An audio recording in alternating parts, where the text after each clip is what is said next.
Welcome to Real Money Talks. Real strategies from the moneymakers and the world changers that you can use to make millions, keep those millions, multiply your wealth, and build your team.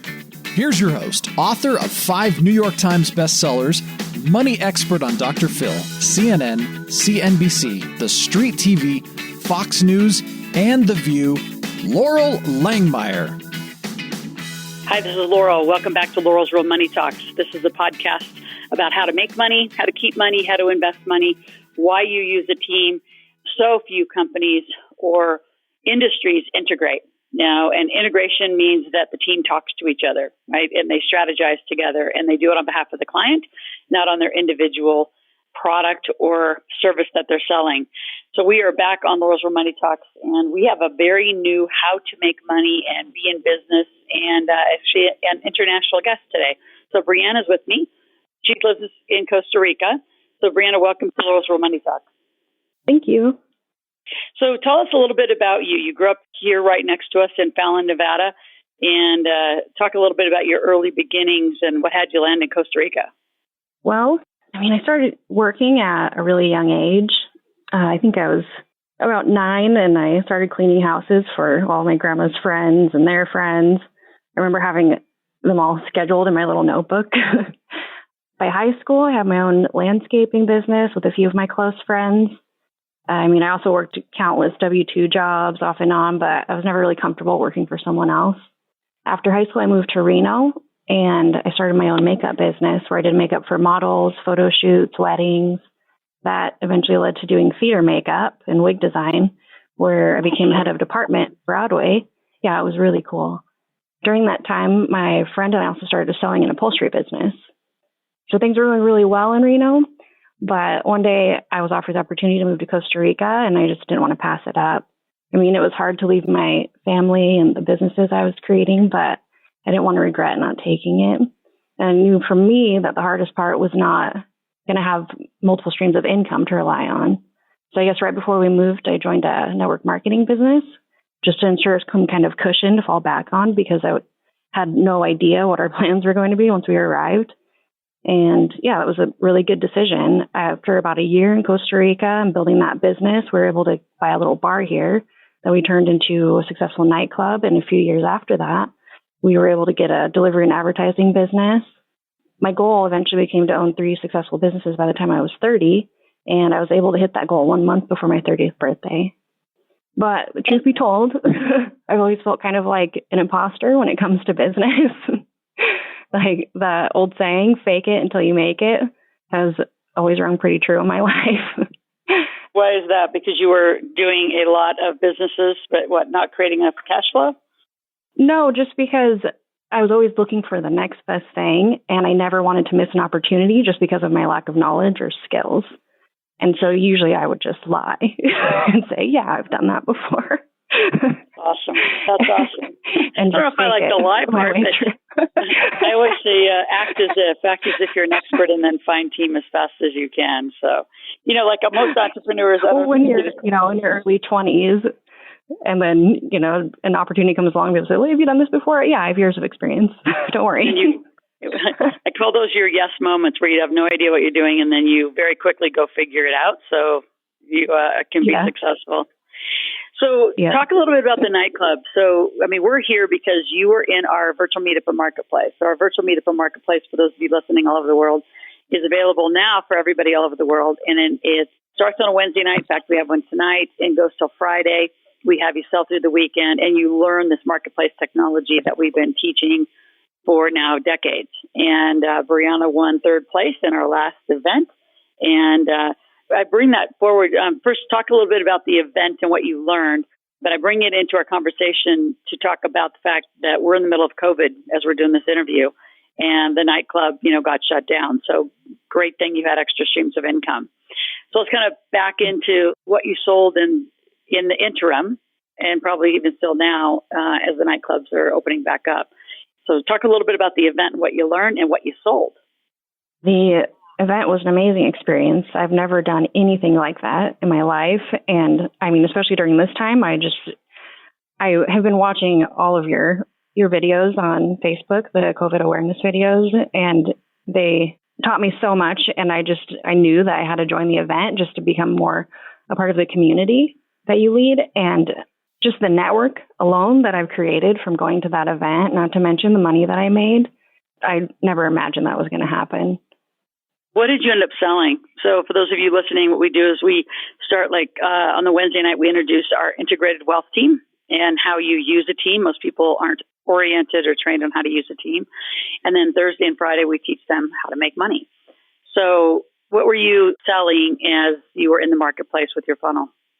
The ultimate goal was in my MLM to get people to join my team. My team is amazing. And to me, it's more of an opportunity to be able to join my team. And we kind of look for the right people to be on our team. So my entry product was actually a raffle ticket. And that included a VIP night at our nightclub and its partnered boutique hotel. And that was, the entry product. And then for every level up, you would get more and more raffle tickets to get into the raffle. Oh, and that awesome. worked out really well. It seemed like I got a really excited and positive response from doing that. So essentially they're getting a raffle ticket and they're going to have to find their way to Costa Rica to your nightclub to take advantage of the experience, correct? Yeah. But I mean, so many people say, oh, I've always wanted to go there. Well, then get on an airplane. Get on an airplane. Oh, that's awesome. And then in your direct sales business, what are you selling? Like, what would be an offer that you would sell in your direct sales business? Well, I mean, it just depends. Every month I do different offers and just drawings for larger products. But during that event, I was just selling the memberships. And so it was anywhere from $35 to, it could be over $200 to get a membership. But towards the end of the month, I did another sale. It was just for one cleaning product. And that was to get into a drawing for a diffuser. I mean, I just kind of get creative with it and then try to put things out there that I haven't done in the past so it keeps people interested. And then also to grab those people that, maybe they're not interested in a certain product that we might have, but they're really interested in another one that they didn't even know that we offer. So really, though, during the show, I didn't realize, I thought you were actually using your direct sales business a little bit. It sounds like you were really focused on the nightclub during that whole experience, which is awesome. And what I think the learning for those that are listening is, this is always about how to make money and how different people do it and how diverse entrepreneurs do it. So well done on that. I want to jump back to the nightclub. So tell us how you actually found the nightclub. I'm sure that's got to be a great story, just learning a little bit about you. And what happened with COVID? When we originally moved to Costa Rica, we started out at a place called Manuel Antonio. And I mean, it was really, really beautiful, but it was a little sleepy for us being from Reno because it's just 24/7 there. And so we found ourselves I remember one Sunday, all of the stores were closed. We didn't know that happened. So we were stuck in the house without any food. And then the power went out. So we're just sitting in the house starving with no power all day. And it was raining. We're like, maybe we can look for a different spot and see what we find. And so eventually we came to Tamarindo, and that it was a little more kind of aligned with what we're used to. There's a lot of nightlife and it's a big tourist hotspot. And we just started looking for businesses that we could possibly buy. And my husband always had in mind kind of a bar nightclub because he's always been involved in the music industry. And so we just kind of made those two dreams come true because I wanted to live outside of the U.S. for a really long time. And it just all happened really quickly. And it was really interesting. It was difficult at first. We spent a lot of time trying to find the right place and just kept, getting a lot of red flags and then having to let go each of them. And then eventually we found this place, Outgrew. So this already existed. It was in a strip mall and it was just a little tiny bar. We actually used to, every night we would fill up the unit with all of the equipment. So the chairs, the tables, the speakers. And then at night we would pull everything out and close off the whole side of the building. We would charge a cover charge and put all of our equipment out. And so it just became kind of this pop-up nightclub every night. And is it still like that? No. So eventually, our neighbors weren't too happy with that. And so we kept growing the events larger and larger until we just completely outgrew the space. And we knew that we had to begin looking for a larger location. One day there's a huge complex that burned down right in the center of town. So we immediately went to the owner and we asked him if we can start building our club in the space. And we began building in October of that year, and then we reopened right before New Year's. So it was really quick. And actually, when we reopened, the rest of the location around us was still burned. There's a graffiti artist that came, and they painted all over it. And I mean, so it looked very artistic and very, underground. It was just like no nightclub I'm sure anyone has ever seen before. So when you were in Costa Rica, started to build and just talk about, I want to start with the finance side. I mean, how did you finance it? How did you get the money to do the purchase? Was it money that you saved? Did you get loans? How did you finance to get it rebuilt and reopened? We actually didn't get any loans. So we saved money before we moved here, and then we got all of the money from the multi-level marketing that we're involved in. And that was amazing to be able to do that. And that has really just kind of funded our dreams until we were able to make them work for us. And then the profit is there with those businesses as well. But it's much more feasible here than in the U.S., I would say. So what are some of the challenges that happened with COVID? Did you get completely shut down? And how did you deal with all of that? So we were completely shut down on March 16th. And we really don't have any plans to open until late November. Is that because of the country? Yep. November? Yep, for nightclubs. They say they're kind of following Canada's lead, I guess. So, yeah, we'll see what happens. They started slowly saying that we can open, but they're just implementing a lot of ridiculous regulations. So we're going to wait until we're, not restricted from actually making a profit. So it's fine for us until November. I mean, it was a huge mental shift. We're so used to that routine and living in that environment and at night. And so just that alone has been a big change for us. It was really difficult wondering, what options there would be for our employees. But we eventually got everything set with them, so they're all good, and with all of our accounts. So what did you do with the employees?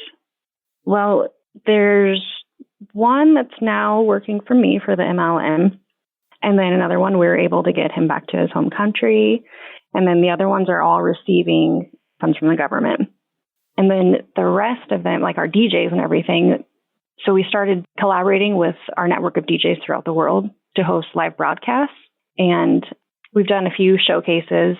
And we're in another collaboration called Moviendo el Mundo, which is a project through Plur TV to raise funds for families in need of assistance through Latin America. So it's really cool because they've been getting donations for themselves, our DJs. And as well, they've transferred that over into another project to raise funds for families in need. So it's been really neat to kind of watch this social experiment, I guess, involve in the industry. And I think it's opened a few doors that no one would have considered if we weren't forced to kind of, pivot in this way during these times. Yep. Interesting. So let's go to your MLM. So now your income is coming from there. Sounds like for quite a while. And I'm with you. My husband's Canadian, and I think the conservative opening of a country that really hasn't seen, a huge spike compared to others, it's really affecting their economy. I could just say it that way. Really affecting their economy by not getting people back to work. That's the biggest thing I'm worried about. I'm really confident in the status of our business and where it will be when we open. We're really excited to reopen. We have a bunch of plans, but I'm worried about the economy here. And if people can afford to even do anything with that long a break, it'll be interesting to see. Well, actually, before we leave the nightclub business, what lessons would you have? What lessons of opening a nightclub, moving to another country, great experience. But what would you tell those listening that maybe have that dream or that idea that they just want to pick up and move, number one, and then, go for the business you really wanted? What were the lessons? The biggest lesson for me was just to always have a support system. I mean, I have no formal schooling, but I don't think that really matters in the end. It's doing the work, making the mistakes, taking risks to discover what works, what doesn't. Surrounding yourself with people who've been there and are where you want to be is the key. I've face planted so many times, but I have always had a huge support system of very talented and successful people that have helped me get back up and move forward throughout this journey. So that's my biggest piece of advice. Just have a really strong team. Yep. Yep, that's exactly what we talk about. So really quick, before we leave the nightclub, how do people get in touch with you if they want to head to Costa Rica and go to your nightclub? Even if they don't even have a raffle ticket, they can just pay to walk in. It's called El Garito. So EL space GARITO in Tamarindo. So you can just find us on Facebook. That's just the easiest way. And there you can see all the fun stuff that we're doing too. We kicked off the year with a really cool, we were involved in one of the biggest festivals in the world for electronic music in January. They broadcast live every day from a radio station called Ibiza Sonica. And it was just incredible just to see that the journey that our little nightclub has gone through to get to that in January, so right before we closed. So if you go on there, you can see kind of all of our projects that we've done and that we're working on currently. Oh, that's awesome. Congratulations on that. Now let's switch for the rest of our podcast over to the direct sales business. So sounds like you've been in it for quite a while. Talk a little bit about what that is. Like, why did you choose that one of all of them that you can pick from?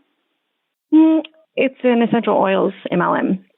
And I've been studying essential oils since I was 18 years old. And so it just seemed really natural to me. And then, frankly, I just knew that was becoming sort of a trend. And so I figured that was the best time to get in it. It's something that I'm passionate about, and it was something that was becoming a trend. It was really fun to work it in the first year. I learned a lot in business. Just doing the MLM helped me to have the skills, the basic skills to start off with brick and mortar businesses. It became passive income after a year. So we built it up for 1 year. It became passive income, and we just kind of watched it form itself, which has been really amazing because I could afford to take little breaks in between from working it and helping my team to go and work my other businesses. And so it's just been kind of this revolution between all of the businesses that they just sort of balance each other, which is really incredible to see. And it just, everything kind of happens when it should. And we get to have focus on the next one as we need to.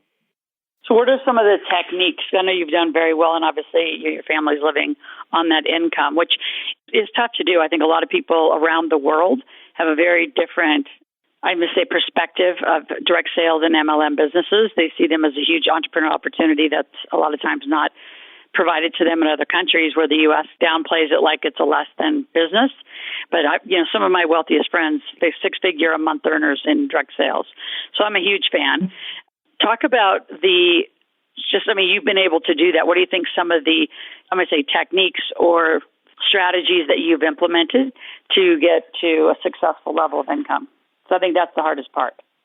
The same thing, my team. It was a group of us that started this together, and we have created a very strong team. We are very supportive to everybody that's working it as a business. We provide a ton of resources and just support to anybody that wants to work the business with us. It's just really fun. And we have to make changes constantly. It's the same with any business. You see what people are being receptive to, and then if they're not receptive to it eventually, you change it and you go in a different direction. And so it's just the exact same as the trends in any industry. You just have to kind of follow them and then drop the ones that aren't working anymore and then move on to the next one and find the next one. And so you can never just have the same system in place forever. That doesn't work in any business. But luckily with our team, we have so many really intelligent people involved in it and really talented people that we just kind of shift around in whichever direction that we've needed to. What do you think the number one strategy is for building a team in the direct sales business? I think getting involved with a team that's already led in the way that you would want to be a leader. Does that make sense? Follow the leader and somebody who's already been successful? Yeah, exactly. For me, I'm very ethical when it comes to sales and, helping somebody get into an opportunity that I think that they could use. I'm very ethical about it. And so is my team. And the leaders of that team were before I came along. And so the way that it was presented to me as an opportunity is, to me, a way that it was done very ethically. And so I knew that was a team that I would feel comfortable being a part of. And so that would be my recommendation, is just to find people that would do business in the way that you would. Yep, absolutely. Well, again, congratulations on getting on the top 3 of our marketplace. And be successful, stay successful. When I've been to Costa Rica many times, so I think it's a stunning place and interesting that so many Americans live down there. So good luck to you and your nightclub, and look forward to talking to you more in other programs we have. Oh, thank you so much, Loral. And I want to thank you for just everything that you and your team has provided. You guys have inspired me, and your knowledge and guidance has just been extraordinary. You've helped me so much during these times and just given me the tools to kind of carve out the exact path that I needed. So I'm really grateful to you and your team. Thank you. Oh, thank you. You're welcome. So how do people get a hold of you? They just want to have a quick chat and check in. Through Facebook or Breanna Sponcey at gmail.com. Okay. All right. Well, thanks, Breanna. We'll talk soon. The rest of you that are out there listening on Loral's Real Money Talks, if you have a question, always go to askloral.com, ask a question, make a request, and we'll follow up right away with you and help you move along. If you can't find Breanna for any reason, or any of the other guests that we've had on our broadcasts and podcasts, just let our team know. You can, again, go to the askloral.com or just email in to our offices. And we have a huge lineup coming June and July as we walk through these phases of coming out of COVID, so stay tuned. Our podcast, as you can tell, is going to gear a lot towards how to make money, how to make very big transitions in your companies. Do you close the company? How do you transition? How do you take on private capital? Do what you need to do to stay alive and stay thriving in these times. So stay tuned for more strategies, techniques, and talks on Loral's Real Money Talks. We'll be back next week.